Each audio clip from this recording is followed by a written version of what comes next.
Hello friends, welcome to my YouTube channel cooking journey with ફ્લેવરમાં આપનું સ્વાગત છે।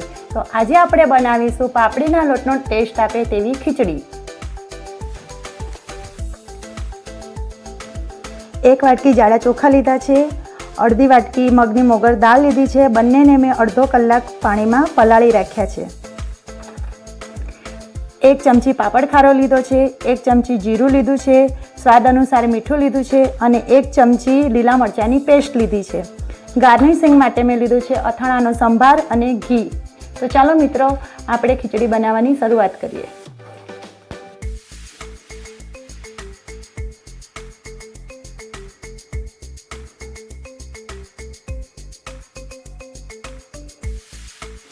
ગેસ ઓન કરીશું, કુકર મૂકીશું અને જે વાટકીથી મેં ચોખા લીધા છે એ જ વાટકીના માપથી 3 વાટકી આપણે પાણી નાખીશું। એક ઉકાળો લાવવાનો, એક ઉકાળો આવે ત્યાર પછી આપણે તેમાં મસાલા કરીશું। ઉકાળો આવી ગયો છે, હવે આપણે તેમાં મસાલા નાખીશું। હવે આપણે દાળ ચોખા અંદર એડ કરીશું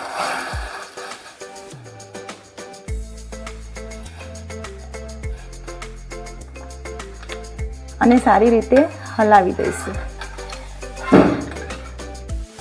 હવે 3 સીટી આવે ત્યાં સુધી આપણે કુકરને થવા દઈશું। કુકરની 3 સીટી આવી ગઈ છે, હવે આપણે ગેસની ફ્લેમ ઓફ કરીશું। કુકર ઠંડુ થઈ ગયું છે, હવે આપણે ચેક કરી લઈએ કે આપણી ખીચડી થઈ છે કે નહીં।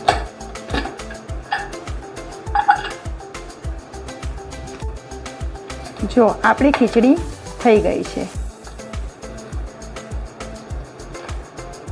મિત્રો, આપણને લાગે છે ખીચડી, પણ આનો ટેસ્ટ છે ને એકદમ પાપડીના ખીચા જેવો આવે છે। તો ચાલો હવે આપણે આ ખીચડીને સર્વ કરીએ। ઘી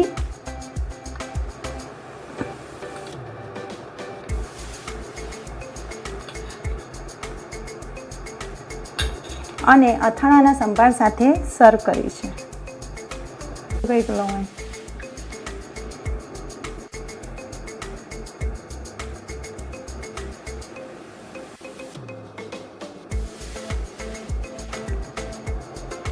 મારી આ બનાવેલી ખીચડીની રેસીપી તમને કેવી લાગી તે કોમેન્ટ કરીને જરૂરથી જણાવજો। ફરીથી મળીશું આવી અવનવી રેસીપી સાથે। Bye bye.